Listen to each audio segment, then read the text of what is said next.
je vais attendre un petit peu. Bon. Interview de M. Antoine Dubuc par Jean-Claude Simard le 21 mai 1982. Vous, M. Dubuc, je sais que vous êtes au début le père du téléphone, si on veut, à Chibougamau. Et puis, c'est pour ça que je suis venu vous voir. Fait que là, vous allez me raconter un peu ce que vous pouvez dans tout le domaine. Alors, c'est vers 1930, je crois, qu'on a commencé à Chibougamau à creuser 2 mines. Donc, malheureusement, j'oublie les noms. Alors, quelques années précédant le départ de ces mines-là, je m'étais assuré le droit d'opérer un téléphone à Chibougamau. Alors, j'ai commencé à monter un téléphone à partir de l'Honoré. 150 000 en plein mois. Et en même temps, le département des mines de Québec montait un chemin. Ah oui, c'était la fameuse route. Le fameux contrat de Armand Lévesque. Ah bon? Alors, et comme j'étais sûr que les premières années à Chibougamau, je n'aurais pas beaucoup demandé, je montais un téléphone à bon marché, monsieur. Je faisais couper les arbres à 20 pieds de haut, puis je mettais un console, puis un isolateur, puis un fil galvanisé. Alors, je faisais 10, 12, 20 000 dans un an, monsieur. Voilà. Et la guerre est arrivée, en 1939. Alors, Chibougamau s'est vidé complètement, monsieur. Monsieur CDA, le ministre des Affaires, des Approvisionnements à Ottawa, avait besoin de métaux. Et sa politique, lui, pour avoir des métaux le plus tôt possible, c'était pas d'encourager les nouvelles mines. C'était d'agrandir ceux qui opéraient. Alors, il a arrêté toutes les opérations de mines au Canada, monsieur. Puis il a fait agrandir les mines. Alors,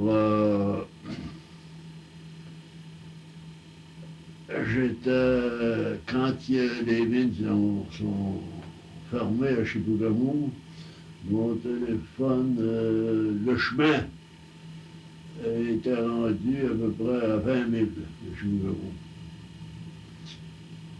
Alors, les derniers 20 000, je les ai faits avec des chiens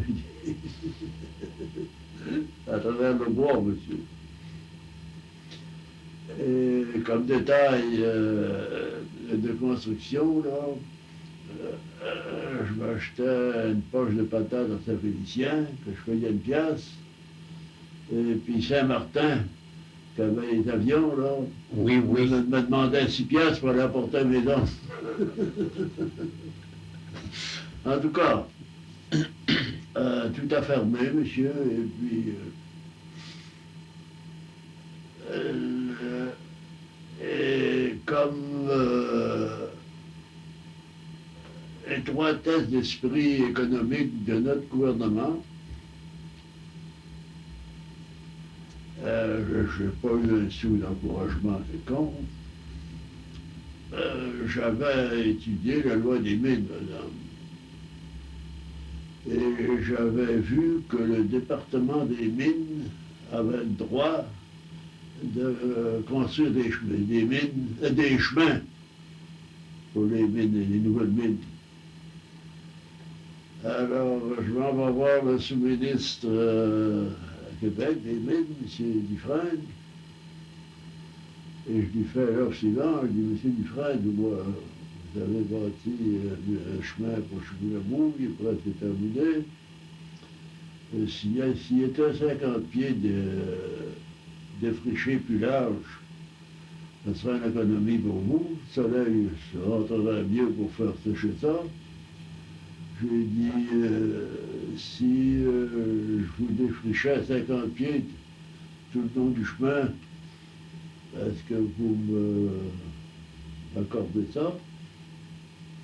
Mais il dit avec plaisir, M. Dubuc. C'est une grosse dépense que vous m'économisez. Alors, monsieur, j'organise un contrat, puis le contracteur avait une dizaine d'hommes qui commençaient à bûcher, monsieur. La police de Québec arrive, il sort mes hommes du bois. Vous êtes des, je ne rappelle plus le terme, là, mais des gens qui bûchent sans permis. Des squatteurs.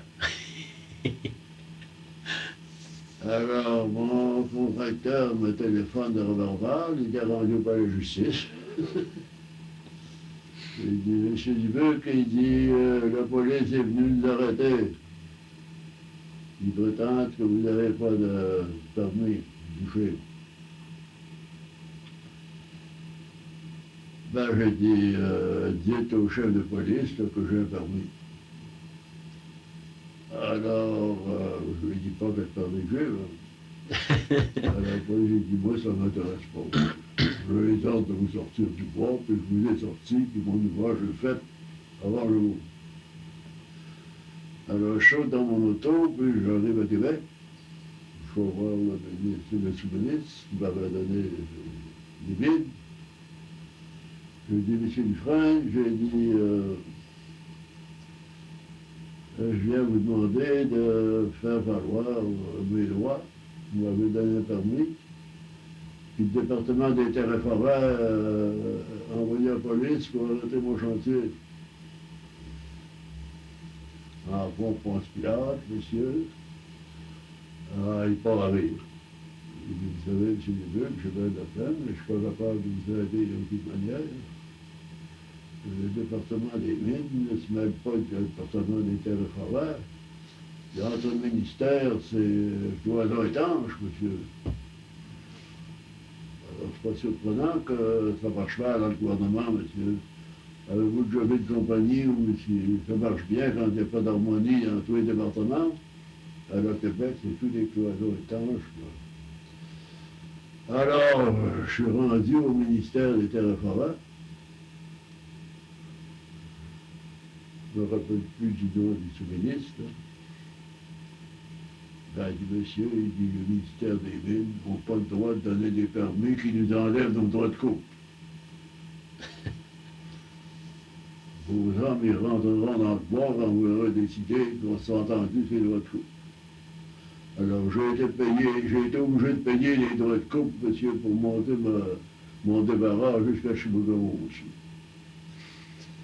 En tout cas, on s'est rendu, monsieur. Alors, en 1945, la guerre finit. En 1946, monsieur, il y avait 2, 3 autres mines qui s'ouvraient à Chibougamau. Alors là, j'ai commencé à bâtir une vraie ligne téléphone. Des poteaux de 25 pieds, et puis traverse avec fil de cuivre. Ah bon? Et puis je me suis rendu à Chibougamau. Alors, ben, ça a progressé assez bien, monsieur, pas trop de misère. Et puis, à ma grande surprise, j'avais des revenus plus qu'espérés, monsieur. Peu d'abonnés, mais les appels longue distance, monsieur. Tous ces villes-là, puis tous les départements, ministères, ça téléphonait, monsieur, tout le temps. Et puis, ce qui était amusant quand le premier téléphone a été mis en marche, c'était de voir les sauvages venir voir cette affaire-là. Il y était 4-5 autour, là, puis il y en a quand ça parlait. J'ai essayé d'en faire parler, ils ont eu peur de ça. Ils n'ont pas voulu. Ils n'ont pas voulu. Alors, ça a continué à augmenter tout le temps, tout le temps. Alors est arrivé, j'oublie les dates, là, mais le fameux poste de protection, le Dioline, à Chibougamau, là. Oui. Alors, Ottawa m'offrait 1 million pour leur faire l'installation de tout le service qu'il y avait besoin sur le haut du mont. Oui, sur le radar. Mais ils bâtissaient une centaine de maisons en bas pour leur personnel. Puis là, pas un sou de contribution. Et puis moi, qui étais, heureusement, monsieur, un peu renseigné sur la défense nationale, j'étais convaincu que tout l'argent qu'ils dépensaient pour le Dioline, c'était de l'argent gaspillé, monsieur. Parce que c'était pour nous protéger contre les avions. Mais déjà, le missile était inventé, monsieur. Je savais qu'il y avait un pays, je ne sais pas si c'est l'Allemagne ou C'était avait déjà le missile. La Russie. Ou la Russie, oui. Alors, j'ai dit à Ottawa, moi, je ne peux pas prendre tes risques-là, monsieur. À l'ouest du territoire de Chibougamau, c'était le Northern Telephone de Newland Skirt. Oui. Puis dans leur territoire, eux autres, il y avait 3 ou 4 postes de Dioline, monsieur. Il y avait une confiance en ça formidable. Alors, ils sont venus m'acheter. Ah, c'est là que vous avez vendu ça. J'ai vendu le téléphone chez Chibougamau à Northern Telephone. À Northern Telephone, oui. Puis en badinant, là, j'ai eu peur des missiles. C'était en quelle année vous avez vendu ça? Ah là, ma mémoire ne pourrait pas vous dire ça. Je ne peux pas dire l'année exacte. Hein? C'était... La guerre était finie depuis 40... non, c'était après la Deuxième Guerre. C'était après la Deuxième Guerre, oui. C'était après la Deuxième Guerre. Là, en tout cas, c'est l'année qu'ils ont construit les installations. 45, alors ça devait faire autour de 60, je crois. À peu près. À peu près. Oui. Si j'avais mes papiers, j'aurais... Oui, mais quand même, là, c'est des choses ça, qui se vérifient. Ça vient de voir. Alors, c'est ça l'aventure de Chibougamau. Et j'ai pas eu un sou de contribution, ni des mines, ni de Québec. Vous avez bâti ça uniquement de votre propre porte-monnaie à vous. Ouais. Il n'y avait pas un seul actionnaire autre que moi.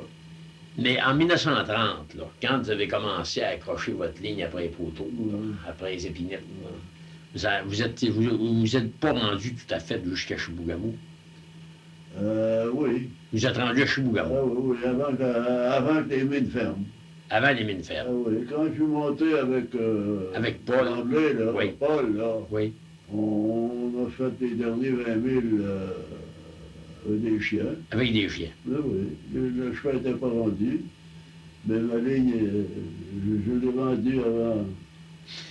Quelle sorte d'installation vous aviez au bout de ça? Y avait-il rien qu'une boîte ou s'il y avait une manière de petit central là, pour les... Il y avait un petit central, monsieur. Je me rappelle plus le nom de la mine, mais le gardien était monsieur l'Italien. Edmond l'Italien. C'était son nom de famille. Oui. Il s'appelait Edmond l'Italien. Ouais. Et puis, il venait de se marier quelques mois avant que la ligne arrive à Chibougamau. Et puis, c'était un type à l'original. Il avait fait venir sa fiancée, puis un prêtre à Chibougamau pour le marier à Chibougamau. Ça, c'est Roméo Coulon. Hein? Ça, c'est M. Coulon. Coulon, oui. Coulon. Puis l'Italien, c'était le gérant de la mine. Au Baliski. Au Baliski. D'ailleurs, vous nettoyez. Oui, parce que là, moi, de parler à ça, vous n'aviez déjà entendu parler. ben, c'est parce que j'ai défrayé quand même. Alors, dans le camp de M. Coulomb, j'avais un petit central. Ah bon? Avec une boîte payante. Alors, les gens je n'ai pas pu donner le téléphone à la deuxième ligne, il était à l'autre bout du lac. C'est la mine qui est devenue Campbell-Chibougamau. C'est ça, Chibougamau-Goldfield. Ils sont déménagés de ici plus tard. Oui.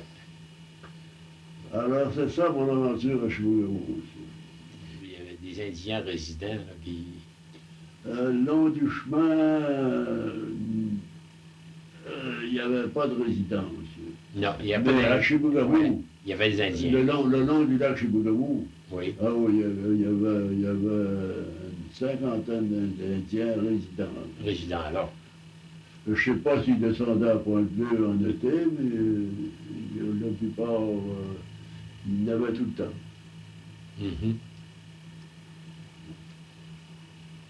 Des gens que vous avez connus à Chibougamau à l'époque, quand vous avez, par exemple, il y a eu, je pense, plusieurs inaugurations de téléphone. À un moment donné, vous avez changé, modernisé ce téléphone-là. Non, pas moi, c'est Norton Téléphone. C'est Norton Téléphone qui a fait ça. Moi, quand je suis arrivé avec la deuxième ligne... La deuxième, là, oui. C'était absolument moderne, monsieur, puis j'avais bâti un central, une bâtisse, c'est vrai que bâti un central. Il est encore là. Il est encore là, le bâtisse est encore là. C'est encore celle-là. Ouais. Ah oui, là, vous avez... Oui, là, c'était le téléphone automatique, ça, hein? Pas encore. Pas encore. Non. Ça, c'est Norton Téléphone. Mais c'était le téléphone à deux fils. À deux fils. C'était un retour terrestre, c'est pas... Un retour métallique, c'est pas un retour terrestre. Oui, le premier, puis c'était rien qu'un fil avec le retour terrestre. Mais c'était rien qu'un fil. Là. Mais une fois que vous avez été rendu là-bas, là, vous avez-tu réussi à faire un appel quand vous êtes monté chez Coulomb? Là, vous avez certainement essayé votre téléphone. Ah oui? Oui. Ben, j'ai testé, excusez-moi le mot anglais, par exemple, j'ai fait des épreuves avec la Dorée, avec Saint-Félicien, avec Oberval, puis avec Chicoutimi. Il y avait Chicoutimi. Oui. Alors, je dis ça, c'est prêt. Alors, la semaine suivante, je suis remonté avec M. Tremblay, là, le journaliste. Enfin, vous êtes allé deux fois. Là, vous aviez monté avant, vous. Durant la construction, là, vous montiez je montais par mes hommes au moins une fois par mois, monsieur. En snowmobile. Je montais en snowmobile avec les snowmobiles d'Armand Lévesque. D'Armand Lévesque. Puis je couchais dans les camps d'Armand Lévesque. Oui. Et puis votre contracteur, quand vous êtes fait saisir la police, vous rappelez-vous qui c'était?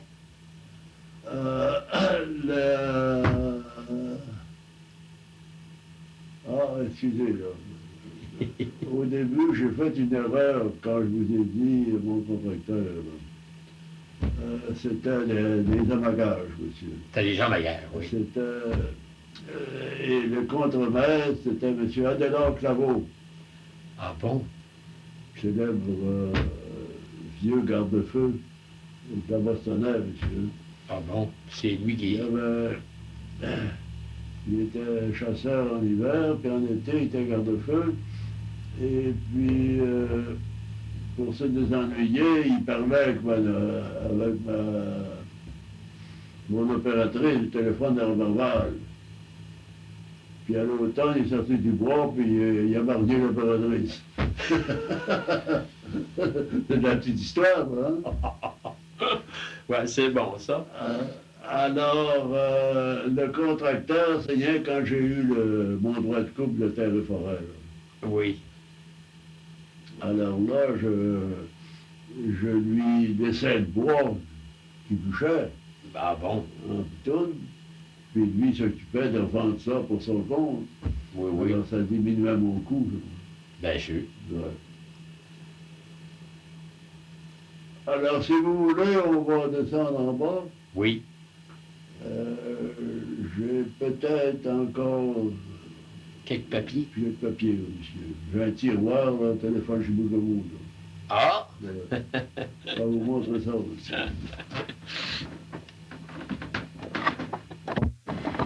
Et puis, l'avocat, comment est-ce qu'il s'appelait, là? C'était pas Hearst? Hearst? Il y a eu un avocat là, qu'on a entendu parler beaucoup, là, qui était. Ouais. Ça s'écrivait H-E. Hart. Hart. Ah, Hart. L'avocat Hart. alors, un bonjour, il me demande, M. Dubuc, je voudrais bien vous prêter votre album pour prendre des notes. Je ne l'ai jamais revu. Vous ne l'avez jamais revu? Et d'abord, il est parti de chez Bougamou en mauvaise affaire, en faillite. Et puis, ça a été saisi par les créanciers. Où c'est allé, je par un huissier, quelconque, le Roberval. Je n'ai jamais été capable de remettre la main dessus. Puis cet album-là, c'est des photos où vous aviez avec des notes? Il y avait des dates dessus, oui. Il y avait des dates dessus. Mais là, j'avais un autre dossier.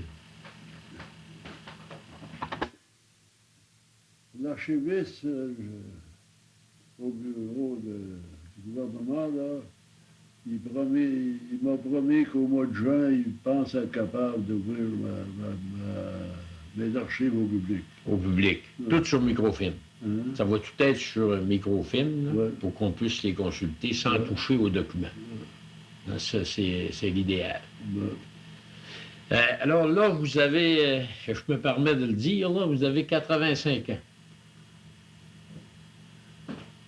Dans un mois, j'aurai 86.